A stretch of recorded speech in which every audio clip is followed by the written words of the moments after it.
Eliot Wilson, my next guest, is a writer and former House of Commons Clerk. I'm told by Jodie he's an amazing guest. I've never met him. I'm delighted to say a very good afternoon, sir. How are you, Eliot?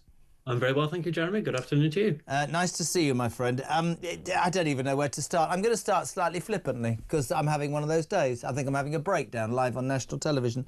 A Qatari goat herder who came here for a free heart operation, raped a woman in the Chelsea hospital, is able to stay because he says, I'm sorry about my behaviour, but I didn't really know how to interact with women from being at home. We've got to the point, Eliot, where people are staying in this country using the ECHR and left-wing lawyers, and it's a disgrace, and it's making the blood boil of so many British people. Surely you can see that. I can see exactly why people are upset. I think there are two different things which are going wrong here. Firstly, there is the increasing sort of activism by the Strasbourg Court, the European Court of Human Rights, and I think there are wildly generous interpretations by tends to be relatively junior members of the judiciary in this country. So I think, you know, there are lots of things going wrong, and what people don't seem to realise is that every time this kind of case comes to public attention, it just makes people more and more angry, perfectly understandably, and it makes doing nothing even worse. So clearly there has to be some kind of resolution to this. Why do we have politicians who don't seem to want to do nothing? Is it because they don't want to, or they're just not intelligent enough, or they don't understand the vibe and the way that people are feeling? What is it? Because to me, I mean, this story on the front of the Sun today, you know, illegal migrants working for... We all know who the big five are. Harry Cole made a really salient point at 4 o'clock. Any government with an ounce of intelligence would have bashed those doors in with the Border Force and the police this morning at 6 o'clock on camera and have dragged the CEOs of those 5 companies into Downing Street by 9 o'clock this morning and read the Riot Act. Absolutely. I think, you know, politicians aren't, as a class, either particularly stupid or particularly clever. My experience was that they're a cross-section of the population. And in general, it was my experience that they were mostly doing their best, even if it didn't look like it. But I think some of them are locked into a different way of looking at the world, particularly in the Labour Party, particularly on the progressive wing of the Labour Party, which doesn't see the world in the way that I think the vast majority now of the electorate sees it. Would it be fair to say that, what would your response be, that many people that watch and listen to this station would say, it's not a different view of the world, they're more interested in the globalist view than the British people, that they're not proud of Great Britain, they don't come across this Labour government as a government that puts Britain first? Everybody says that to us every day. I think that's true of a lot of people on the left, that they do feel not only a lack of pride in Britain and Britishness, but actually a profound embarrassment about it. And you see that every time we have an argument about, you know, the teaching of the British Empire or whatever it is, or national celebrations of any kind. There is an instinctive intellectual cringe on the left, which has always been there, I think, but it is particularly manifest at the moment. And I think people are, you know, running out of patience with it. They don't see that is something they want representing them on the national stage. I think Zarah Sultana is you know, she's a sort of paint-by-numbers leftist who would, you know, her and Jeremy Corbyn's motivation is, what does America think and do? We'll do the opposite. And that's always been the case, I think. But I mean, to post that on Twitter, if you're just tuning in, Zarah Sultana, ex-Labour MP, Coventry South, now an independent, we're all Palestine Action. This is an organisation that will be prescribed as... Well, it's already been told by Yvette Cooper, we all have, that it's going to be a terrorist organisation.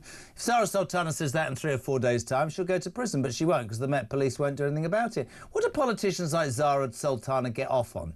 Crusades? Because that's a ridiculous comment, isn't it?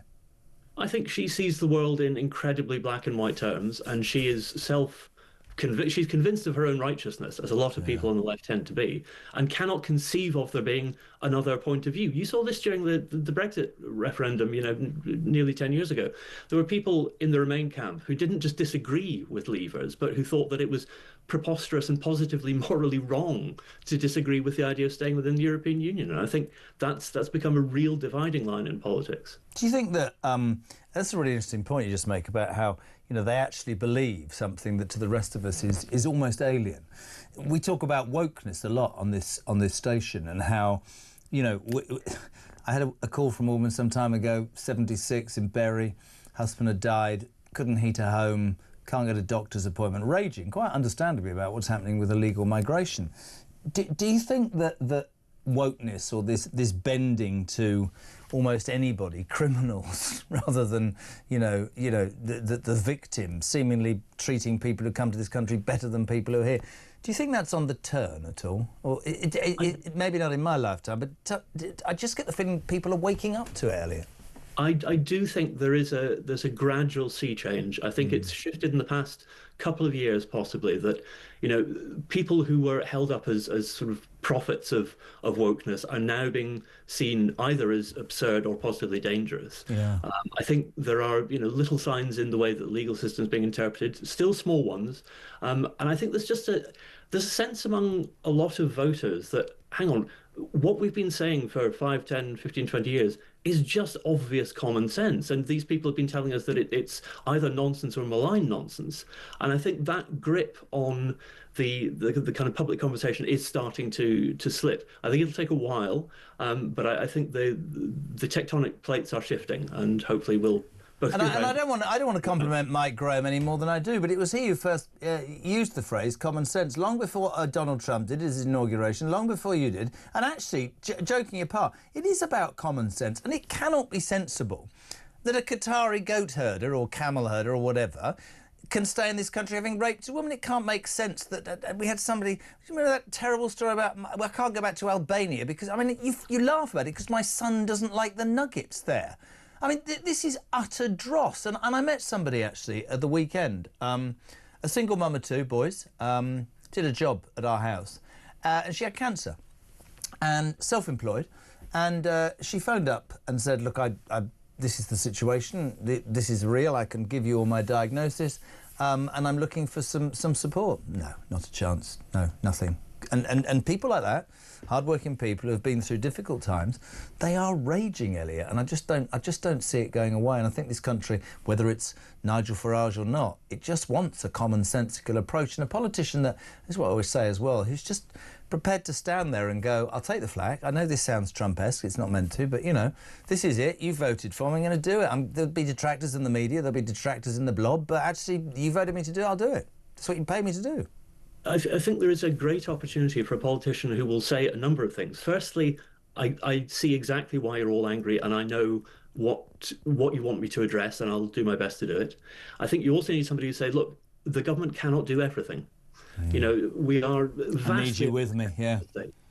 And you need somebody who will be honest and say, look, I will get most things right, I hope, but some things wrong. And if I get something wrong, I'll say to you, look, I screwed that up. Here's why I acted with the best of intentions, but I screwed it up. We'll get it right next time. I don't think we want any more politicians who purport to be whiter than white, because nobody is.